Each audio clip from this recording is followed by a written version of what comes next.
warahmatullahi wabarakatuh. Bismillahirrahmanirrahim.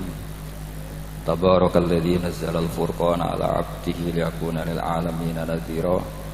Allahumma shalli wa sallim ala sayyidina maulana Muhammadin wa ala alihi wa sahbihi ajmain. Nama ba'du. Yang sangat saya hormati semua pengurus wilayah Nahdlatul Ulama Jawa Tengah, wabil khusus Ki Haji Ubaidillah Sodaqoh, teman saya juga guru saya, putra guru saya Ki Haji Abdul Ghafur Maimun. Saya mau cerita sedikit tentang sanad. Jadi buyut saya kandung itu namanya itu Hafsah. Jadi buyut saya kandung itu namanya Hafsah. Itu lahir di Damaran. Damaran itu belakang imaman Masjid Kudus. Hanya sekitar 30 meter dari imaman Masjid Kudus. Itu punya bapak namanya Maksum, punya bapak namanya Soleh. Soleh itu bin Kiai Haji Asnawi Sepuh. Nah, yang Mbah Soleh saya itu, saya generasi ke-7 dari Mbah Soleh itu. Jadi pas ke-7. Kalau ke-8 itu sudah kata orang-orang kaya gitu. Kenapa kamu miskin? Generasi ke-8 katanya. Jadi Mbah Soleh Darat itu orang Jepara, orang Mayong. Itu dulu ngajinya diantaranya di buyut saya di Mbah Soleh bin Raden Asnawi Sepuh. Raden Asnawi Sepuh itu cucu dari Mbah Mutamakin. Itu kesanatan saya. Jadi saya punya naskah banyak. Tadi Gus Nurul tak kasih tahu. Ini diantara contoh naskah Mbah Soleh Darat. Saya punya banyak, mulai hikam sampai Jawahirut Tauhid, terus beberapa tulisan-tulisan beliau itu masih di lemari buyut saya di Pondok Damaran. Terus buyut-buyut saya itu juga yang diantaranya ada yang nikah di keluarga Gedungan, dan itu sebagian melahirkan Pak Said Akil. Jadi buyut-buyut Pak Said itu adiknya buyut saya. Tapi kalau saya dengan beliau itu sepuh beliau. Jadi kalau saya manggil Pak Said itu kira-kira kalau nggak paman ya mbah. Kenapa saya cerita ini? Karena di antara ikatan sanad itu dzurriyatam ba'duha min ba'd. Ada keterikatan cara berpikir berdasar sanad. Tadi seperti yang dikatakan moderator, laulal isnadu laqala man sa'a ma sa'a. Andai kan tidak ada sanad, maka orang akan berpikir agama sesuai maunya. Dan itu bahaya sekali. Karena agama ini riwayat, seperti tadi yang dikatakan inna hadzal ilma dinun fangzuru amman ta'khuduna dinakum. Saya punya sekian contoh cara berpikir sanad dan cara berpikir rasional. Di akhir Ihya itu ada cerita tentang rojak. Dan ini pasti di luar dugaan sampean. Karena sanad itu cara berpikir itu ya ikut saja. Yaitu ada 2 orang ahli neraka dipanggil Allah. Dipanggil Allah dalam keadaan digorgol. Ditanya sama Allah, enak di neraka? Jawabannya pemuda itu ya, wah Gusti ya, di neraka kok enak? Ya jelas gak enak. Ya sudah, kamu kembali lagi ke neraka. Dugaan kita kan pasti anak ini gak mau. Ternyata enggak, dia lari sekenceng-kencengnya menuju neraka. Semangatnya Masya Allah. Makanya ini sekaligus ijazah, kalau disuruh masuk neraka yang apa? Semangat. Oh itu Tuhan akhirnya tanya, loh kamu tak suruh ke neraka kok semangat? Gusti saya ini sudah kapok. Ketika di dunia kalau jenengan nyuruh sholat saya lelet, jenengan menyuruh kebaikan saya lelet. Sebagai bentuk kapok saya, jenengan menyuruh saya ke neraka saya semangat supaya saya nurut. Barokahnya semangat menuju neraka, ya sudah di surga saja. Ya, makanya ini nanti kalau kamu disuruh masuk neraka yang apa? Semangat. Karena kita di dunia itu ada di akhir Ihya. Artinya itu kan di luar dugaan kita. Cara berpikir seperti itu di luar dugaan kita. Akhirnya dia jadi ahli jannah. Cerita kedua ya masih di bab yang sama. Yang satu disuruh enak di neraka, ya enggak Gusti. Sudah kembali lagi ke neraka. Si orang ini tolak itu. Tolak. Terus ditanya sama Allah, kenapa tolak? Ya Allah, ketika engkau memanggil kami ke surga, saya tidak pernah ngira kalau akan engkau kembalikan lagi ke neraka. Ya sudah, kamu di surga saya karena husnudzon sama saya. Ini berarti ada 2 sanad. lucunya sama-sama benar, yang semangat ya benar, yang lelet juga benar. Maka kamu punya dua pilihan. Nanti kalau disuruh masuk neraka, bisa semangat, bisa apa? Lelet. Dan semuanya nanti di surga. Artinya begini, sanad itu apa ya? Enggak yang kita duga. Makanya saya mohon siapapun yang mencintai agama ini harus banyak baca.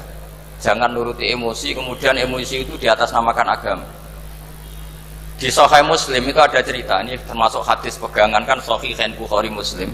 Itu ada cerita seorang sujud sama Allah itu kan banget baiknya, sangat baik. Kemudian yang sujud ini diinjek oleh pemuda yang nakal, diinjek. Ketika diinjek, yang sujud spontan ngomong begini, fa wallahi la yaghfiru Allahu laka, demi Allah, Allah tidak akan maafkan kamu. Di luar dugaan, tentu kalau nggak ada sanad, omongan ini normal karena nginjek orang apa? Sujud. Tapi di luar dugaan, Allah mewahyukan ke Nabi di zaman itu, disuruh bilang sama orang yang sujud itu, Allah ngendikan, manggal ladzi yata'alla alayya alla aghfira li fulan faqad ghafartu lahu wa ahbattu amala. Siapa yang mencatut nama saya bahwa saya tidak bisa memaafkan orang yang nginjek, Allah tersinggung karena namanya dicatut. Saya ini Tuhan bisa menyiksa dan bisa mengampuni. Kenapa sifat saya jadi satu hanya menyiksa? Sifat ampunan saya di mana? Itu kalau nggak sanad nggak bisa. Saya ulang lagi, Allah itu apa?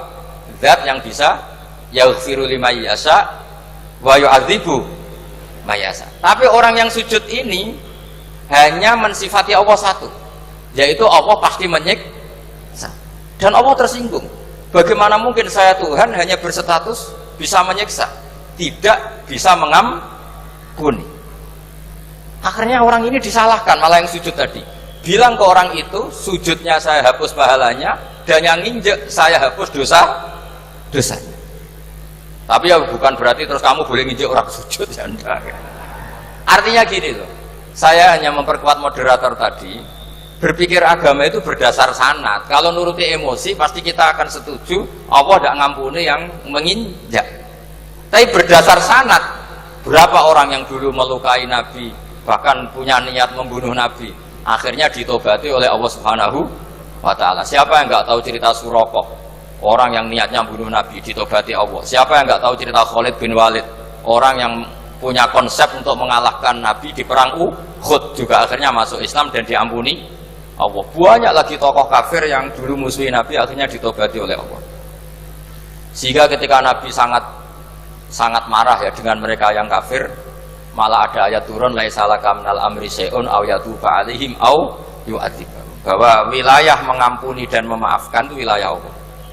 Tentu kita secara syariat akan mengatakan yang injak itu salah, pasti itu. Kalau yang injak itu pasti salah, yang kafir pasti salah. Tapi jangan katakan kalau Allah tidak bisa menobati mereka. Lagi-lagi yang bisa mengertikan itu apa? Sanad. Kita ngaji di bab itu bahwa ada orang diinjak, ternyata Allah ketika yang sujud mengatakan wallahi la yaghfiru Allahu laka, demi Allah, Allah tidak akan maafkan kamu. Loh, mensifati Allah dengan satu sifat la yaghfiru itu Allah tersinggung. Karena Allah bisa yaghfir. Makanya ini penting sekali saya utarakan supaya kita ini bicara itu sesuai sanad. Karena andaikan tidak sanad, agama ini di logika, kemudian logika orang itu berbeda-beda. Maka kayak apa kacaunya agama ini? Terus yang ketiga, saya beri sekian contoh. Ini saya bawa kitab hikam yang diterjemah oleh Mbah Soleh Darat. Saya dulu pernah ngaji hikam sama banyak Gus Zofur. Cara berpikir Abul Hasan Asyadzili misalnya, umumnya orang itu kan kalau amal itu ingin diterima ya, kalau sujud ingin diterima Allah, kalau sholat ingin diterima Allah, dan kalau sangat ingin itu biasanya terus berlebihan, saking berlebihannya terus nangis minta amalnya diterima gitu. Tapi efek negatifnya gini, jangan-jangan nggak diterima, lalu kalau nggak diterima gunanya apa? Ini buruk sekali kalau mulai tanya sujud saya jangan-jangan nggak diterima, kalau nggak diterima gunanya apa? Itu menurut Abul Hasan Asyadzili itu pertanyaan dari setan. Bagaimana mungkin kita pernah menyesal atau menyesali sujud yang pernah kita lakukan untuk Allah Subhanahu wa ta'ala. Wong dadi kawulane Allah, wis dikai bumi, dikai oksigen, dikai rezeki, tahu sujud, bareng dikasih tahu Jibril, sujud kamu gak diterima. Wah, getun aku sujud be Allah. Masa sujud sama Allah getun. Maka kata Abul Hasan Asyadzili begini, kafa bika jazaan an radiyaka laka ahlan. Cukup sebagai balasan dari Allah yang luar biasa, kamu ditakdir sujud. Woi, keren. Coba kalau kamu nanti ketemu Allah, ada orang yang sama sekali di bumi gak pernah sujud, lalu kamu ketemu Allah sujud berkali-kali, kemudian dapat kabar kalau sujud kamu gak diterima. Pantas mana kira-kira? Pantas yang pernah sujud apa pantas yang gak pernah sujud? Pantas yang pernah sujud. Jika pikirannya Abul Hasan Asyadzili, sudahlah kamu bahagia saja karena kamu ditakdir pernah sujud. Itu satu anugerah Allah yang luar biasa. Kamu gak perlu terganggu diterima apa gak diterima. Karena kalau kamu terganggu itu nanti lama-lama mengatakan apa gunanya sujud kalau tidak diterima. Dan itu setan menang kalau sudah ada pertanyaan apa gunanya sujud. Nah, makanya disebut min syarril waswasil khannas. Kata Abul Hasan Asyadzili, waswas di sini adalah setan ngeridu kamu supaya kamu ngeset semua ibadah kamu, jangan-jangan kamu nggak diterima. Kemudian kamu menyesali semua ibadah yang pernah kamu lakukan. Betapa buruknya kita. Wong ngamal apik kok disesali. Makanya saya ini sebagai kiai itu termasuk kiai yang paling sukses ya. Betul. Karena perasaan saya itu sudah sukses dulu sebelum nyata sukses apa enggak ada penting. Saya sering motivasi santri yang ngapalkan Quran 10 tahun enggak hafal-hafal. Nanti kalau ketemu Allah tetap keren. Pernah ngapalkan kitab saya? Pernah Gusti. Hafal tidak. Tapi kan keren pernah menghafalkan. Daripada sampai ditanya, pernah ngapalkan Quran? Tidak. Kok hafal lagu dangdut? Nah, itu posing sama jawabnya. Tapi kalau santri saya pernah ngapalkan? Pernah Gusti. Di mana di Guswa? Hafal enggak? Pede saja enggak. Tapi saya mencintai kitab engkau dan bukti cinta saya tak hafalkan. Cuma nasib tidak memihak saya Gusti, kan masih lumayan itu. Daripada ditanya, pernah ngapalkan Quran? Tidak Gusti. Jebule apal lagu dangdut, yang ibu-ibu apal harga cabai, naik turunnya harga berambang. Ini harga sembako hafal, tapi kalau Quran tidak hafal.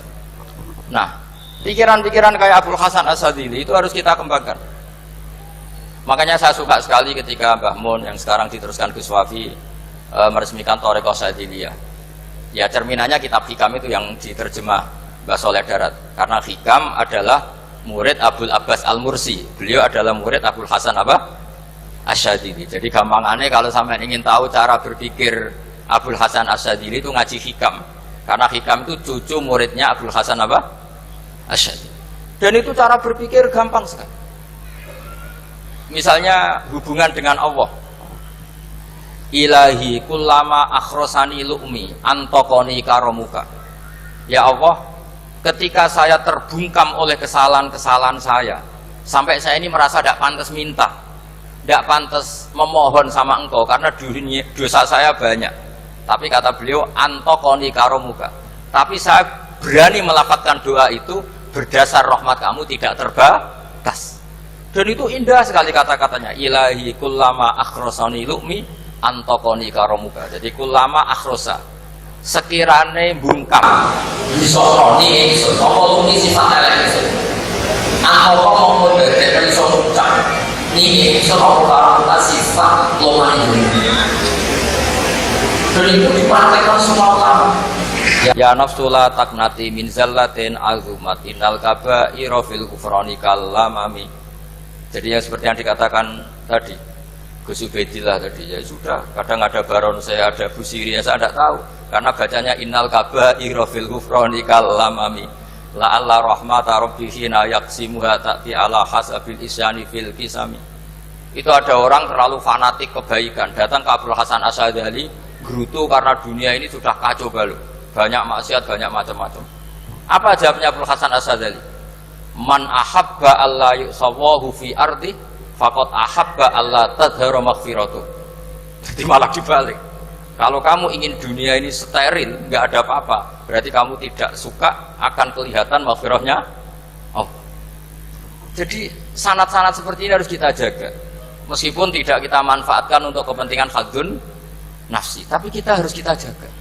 Jika kita jadi orang itu tidak terlalu sepaneng dengan pikiran kita bahwa maksiat itu pasti mendatangkan azab. Kok kamu katakan pasti, itu buktinya apa? Maksiat itu salah, kalau salah harus istighfar.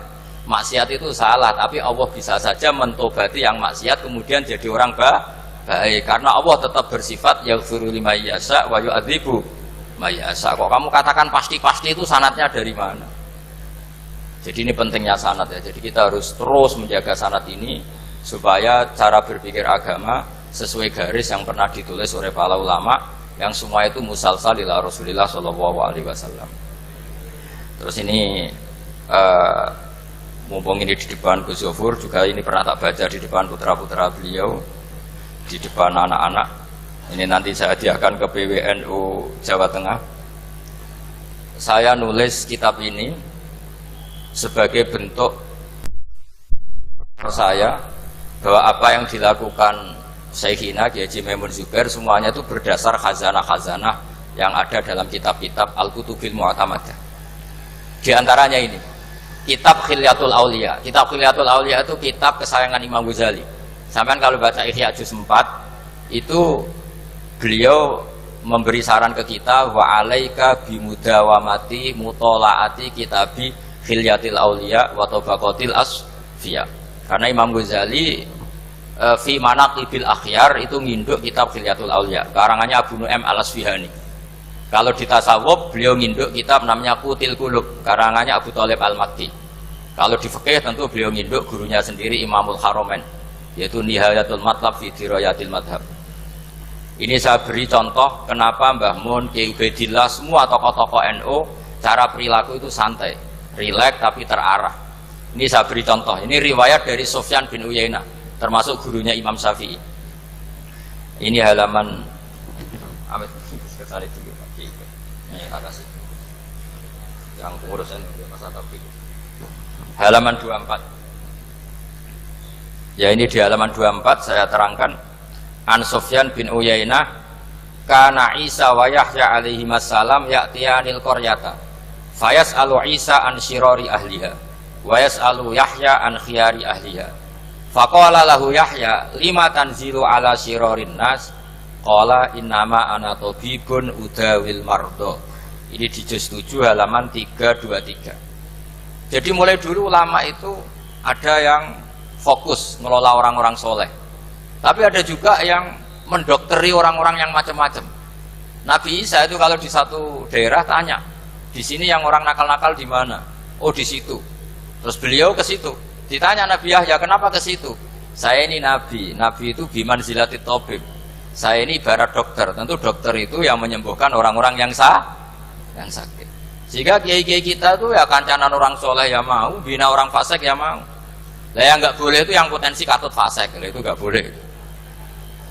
Jadi apa ya, supaya kita itu melihat sesuatu itu tidak seudon, kiai kok berteman orang fasik.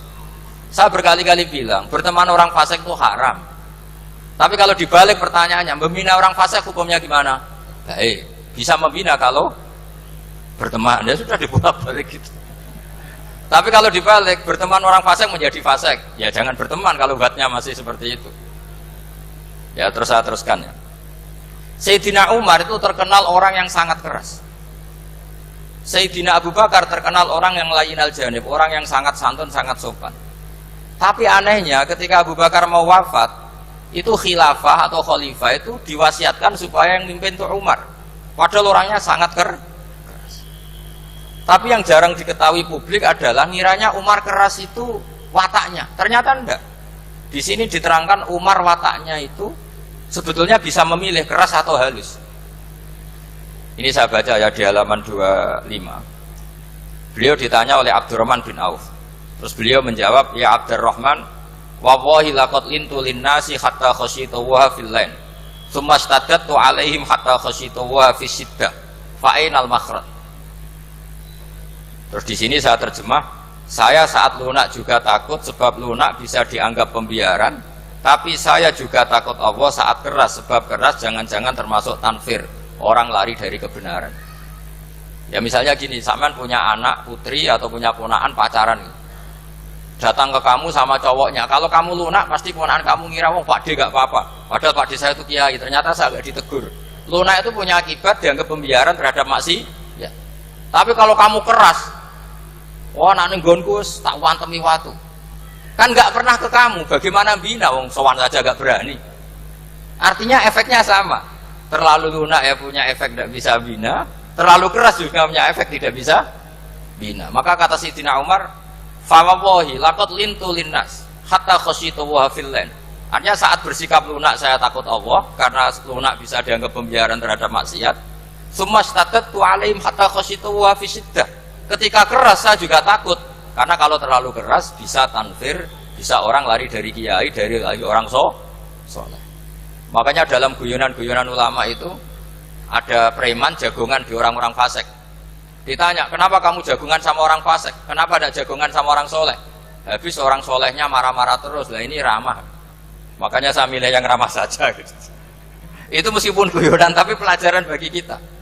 Karena ya memang Quran seperti itu. Walau kunta fadzon ghalidhal qalbi lan faddu min haulik fa bima rahmatin minallahi linta lahum. Terusnya itu. Jadi apa ya? Nah ini kalau nggak ada sanad nggak bisa. Nggak ada sanad nggak bisa. Pasti kita berpikir sesuai keinginan kita. Maka ada ancaman yang keras, man fassaral Qur'ana bi ra'yihi falyatabawa maq'adahu minan nar. Jadi saya mohon sanad-sanad seperti ini kayak yang dikatakan Umar tadi. Wallahi laqad lintu linnas hatta khasyitu wa fillan. Sumastadattu alaihim hatta khasyitu wa fis syiddah. Jadi kita akui bahwa dalam lunak juga ada sekian problem, dalam keras juga ada sekian problem. Terus kita bikin satu metode, satu manhaj yang kira-kira ya sa'iqal lisyaribin atau yang lebih dikenal dengan Islam wasatiyah. Ada tawazun, ada tasamu, ada macam-macam. Ya, saya kira demikian. Assalamualaikum warahmatullahi wabarakatuh.